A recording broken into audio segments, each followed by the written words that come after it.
my carbon. I say make I look this video man see wetin dey happen, wetin dey share here.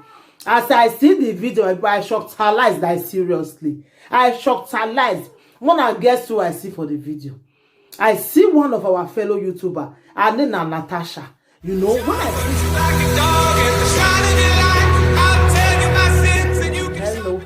hello, it's your one and only Lady J. If you have not subscribed, what are you waiting for? Go and subscribe and smash the notification bell. My old bunga people, today topic, as in, I just did my own JJJ. Now I see one video just fly enter my carbon. I say make I look this video man see wetin dey happen, wetin dey share here. As I see the video, I shocked her lies, like seriously. I shocked her lies. When I guess who I see for the video, I see one of our fellow YouTuber, her name is Natasha. You know, when I see the video, as in, the thing surprised me. You know, you get one what she fair do that time. This Natasha baby. YouTube name is Natasha baby. When I first see one what she fair do, what she say she na goat, saying a goat, in a this you want do like goat. You know, when I see her for her proco, I can't say, why you go do this kind of thing? I can't they cry for her. She come private chat me say, Mama, you they cry for me. I say, yes, so. And they cry for you because the thing they surprise me. Why you they do all those things? What do they look for view? You look for view for YouTube? Like, seriously? So people when they get view, like my people are beg, I go and Mona answer me. People when they get view, that they get and through all those things, you must well do jaga things before you get view. Because I remember our Exinosa, Lollywood actress, where she naked, now she come popular. So now so like the life come be now, where be say you fair do naked things for people come they watch you, like seriously. When they forget I said those video go there forever. Your pikin go grow, come meet that video. When they forget one thing, my people, as in this one, if I told her say no shocktalize me and they lie to myself, shocktalize me. This one when Natasha can't do of recent now, and the highest. Natasha, I beg. I use God beg, you be mother. You not be baby again. You be mother. What do they look for? What do you they look for, Natasha? What do you they look for? You they look for view. So that's why they get view to throw away breast for, as in, like seriously? You just throw away your bobby for Facebook.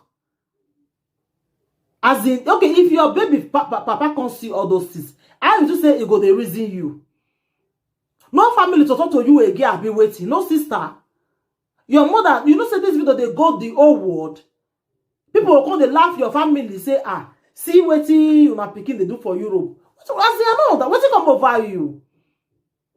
What's it come over you, Natasha? This thing, I beg. You know, make sense. I beg. I use God where they able to beg. You don't say that they gave you.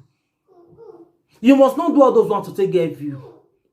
There are some of my video, I know they get view. So I will still get view. I will still take out the way it be.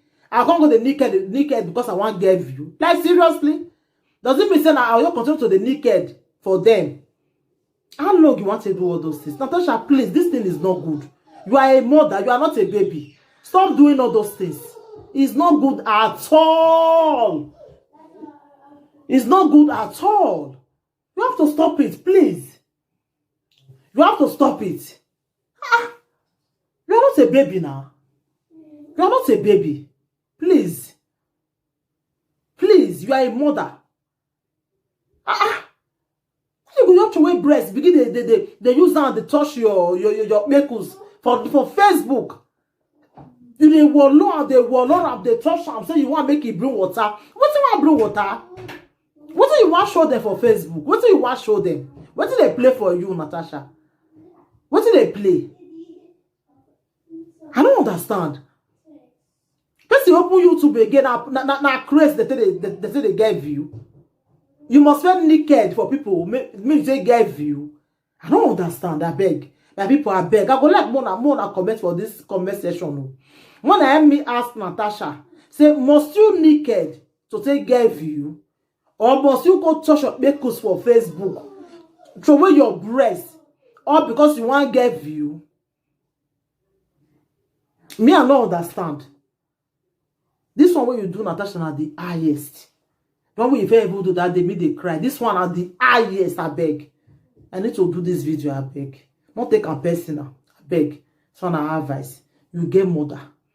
You get your brothers where they look up to you. You get your sisters. If they can't see this way you do, so how you say they go feel? How you say they go feel? They don't go there happy with you. They don't go there happy with you. I use God to beg you, Natasha. Stop this thing what you do. This thing don't make sense at all. It don't make sense. If not, we say YouTube not they agree. For sure, maybe people see what you do. If not good thing you do so. And for sure, I mean they see. I beg. This one are the highest, I beg. Since you don't they do this one are the highest when you just do so. This video now they go everywhere. You get a time when you go reach for your life, you want change. All those videos will come they haunt you later. Different video of you will come they come out and you go reason yourself that time. You get one girl will do this kind of thing for Italy that year. She naked go they dance for party. Nah, she don't date Germany now. She just start to the bone.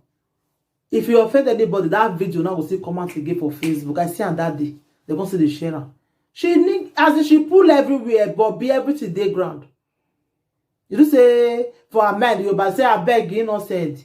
Innocent. What right? They pain of side body there. Because the time when you want settle down, when you want really reason your life way, now those videos they fall out for you. How you go reason yourself that time? This one what you do so you open your body for ground. Your body everything they ground. How you go reason yourself?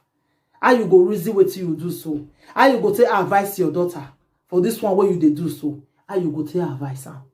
Natasha, you are not a baby again. Please, who they advise me you do this kind of thing? He not like you. He not like you. You must not get views with all those things. No. I don't know what they tell you now. You must not get views with this one. At all. This one not they give you. This one not they give you view. You know they possible. Please, Natasha, stop doing this the way you do so. I use God to beg you. I beg, Natasha, you not be baby again. You not be baby again. If you not see who tells you, me they tell you now, you not be baby again. I don't do this video to insult you or to intimidate you, but I just they tell you the truth. The truth, because truth is always bitter. I'm not gonna clap and follow you say you do away. No.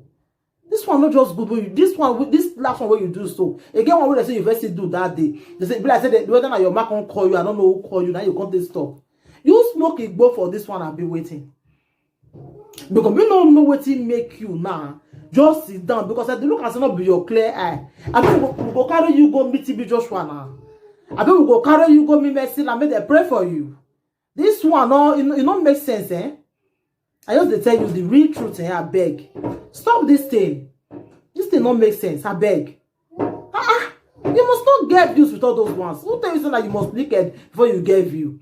All those are big YouTubers, they're naked before they get them. No. Pray one of your videos one day go make you go viral. The whole world go to hear of you. You go even a surprise. Do different things for your channel. If you do apropos, you know favor you. Do another one again, if now cooking or if now another thing. If you learn hard work, they do them. From there you see the one where they give you view. Then you stop one, do the rest. That's how it be. But you must not go show your body. Go show your body. Now they say they gave you no. So this one is just piece of advice for you, Natasha. My darling sister, I still love you. Stop doing all those things that you are doing. It's not good. Thank you, everybody. Take care till I come your way next time again. I remember your one and only the DJ. If you have not subscribed, what are you waiting for, my darling people? Share this video and share and go meet Natasha so that make you learn sense for this video.